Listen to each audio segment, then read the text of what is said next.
A very warm welcome back to the channel, and in today's proceedings, well, how do I put it? It is a pretty big update regarding American Airlines, who placed aircraft orders for hundreds of new planes with 3 different manufacturers. So I want to use your valuable time today to go over each aircraft order and what it means for the major US airline. Let's begin with Boeing. American Airlines announced a commitment with Boeing to boost its fleet offering by including further 737 MAX jets. As part of the new deal, the airline has secured a new contract for 85 planes, all for the 737-10, and that is an important thing to remember as I continue unpacking this latest contract. The company has also announced that as part of the new deal, there are additional options for the 737-10s in the future should it wish to activate these. These stand at a staggering 75 units. The commitment also extends through the upgauging and overall therefore conversion of an existing deal for 30 of the 737-8s, known as really the middle ground in the MAX family, with these being switched to the larger 737-10. A contract is part of American Airlines' broader mission to modernize but also simplify its fleet, something that we've seen many airlines within the United States look towards addressing following the global pandemic. I think, at least personally, that made them realize that they needed to get moving a little bit quicker with phasing out some of their older and less fuel-efficient aircraft types. Selecting the 737-10 is, at least per the airline, viewed as the best possible way to achieve their ambitions, also ensure that their fleet remains one of the youngest in the United States long into the future. Additionally, the 737-10 is viewed as the plane that will bring significant efficiency once delivered, alongside the best network and record-setting operational reliability. These viewpoints were per the airline's CEO. The airline, thanks to this deal, has more than doubled its commitment to the 737 MAX family.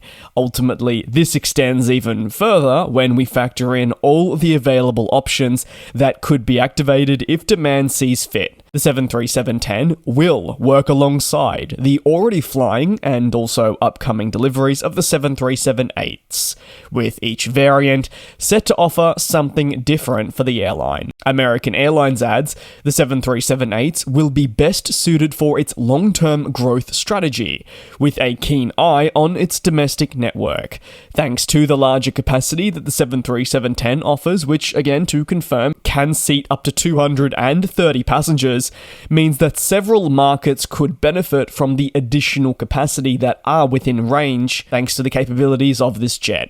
Ultimately, however, American Airlines really generalizes it by saying the 737-10s, working hand in hand with the 737-8s, will bring fantastic fleet commonality long into the future. So, American Airlines purchasing the 737-10. A pretty bland mark order, if I do say so myself, and I'm sure you'd be inclined to agree. But it comes at a point in time when the 737-10 is actually very much being frowned upon. Take a look at fellow and major US airline United, who published guidance only a couple of days ago identifying that the 737-10 is not in its short to medium term fleet plans because of the delays associated with it. I will cover this more in depth in the coming days.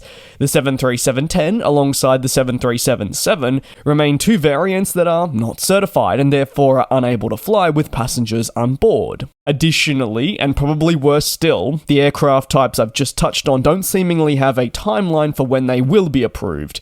So as a result, there are more question marks over these purchases and existing orders for airlines needing to meet capacity and also growing demand. But American Airlines has broken the trend of questioning the aircraft by committing in sheer numbers, and it's fantastic for Boeing as it will no doubt give them that further push necessary to certify the high-capacity MAX variant, which, remember, despite all the controversy, is a very popular aircraft. On to our next order, and again sticking with American Airlines as promised, and they extended their commitment at the same time to the A321 NEO series, with an order for an additional 85 units. The contract was again broadly signed as part of their plans to grow their fleet. The airline's total order book for the A321 NEO stands at 219 units, with the series expected to be incredibly important for the airline well into the long term and help replace existing A321 CO jets. Airbus calls the latest deal by American Airlines as a massive testament to what the A321 NEO can bring to customers worldwide. That is unprecedented value with versatile operations, all the while being a single aisle. American Airlines isn't unfamiliar with the A321 series, so in a very similar fashion to the MAX, it is a safe option. They've used it for several decades, and the latest iteration, that being your new engine option, was first delivered in February 2019. Since then, the airline has seen around 70 units delivered and has claimed the title of the world's largest A321 operator of both the CO and NEO jets. I'll always make the joke that if you head to somewhere like Los Angeles and spend a couple nights, it almost feels like every night more A321 jets are berthed by American Airlines. It's crazy the amount they have and just how frequently they fly into key hubs.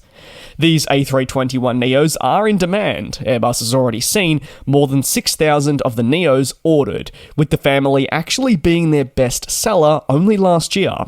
Through its derivatives, such as the LR and XLR, the series has allowed airlines to secure types that fill their specific niches, and Airbus has also done so without being contested by Boeing. American Airlines doesn't see a commitment to further Airbus aircraft to, say, address short-term demand increases. The deal is seen as a fundamental one for the future. Ultimately, with such demand for these single-aisle planes, the broader A320neo family is sold out through the 2030s.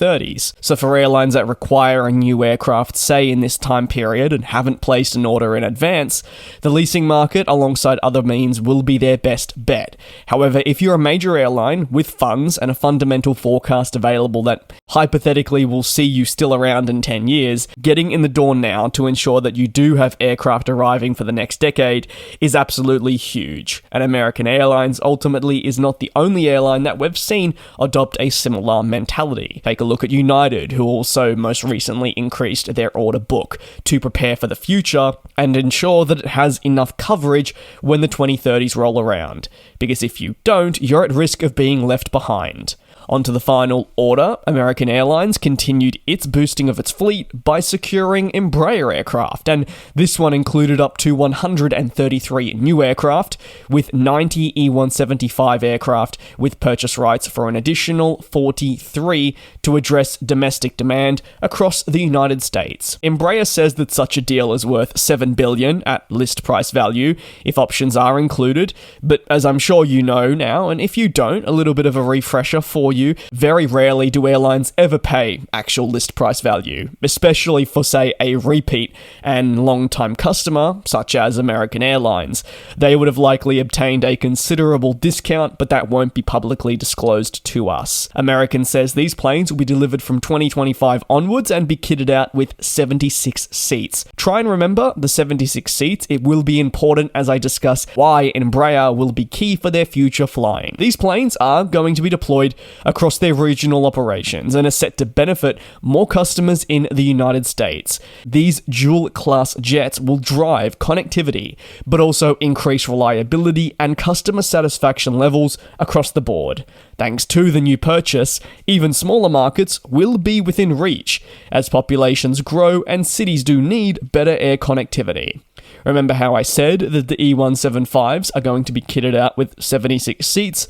Well, American also took the time to say that all 50-seater regional jets will be retired by the end of the decade. So, yes, there was always a need for these purchases, but what it also shows us is, thanks to the advances, the E175s will overall bring larger capacity across several routes.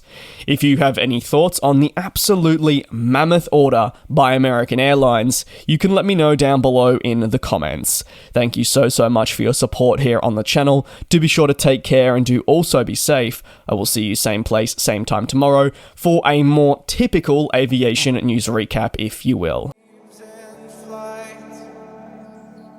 And we'll fly.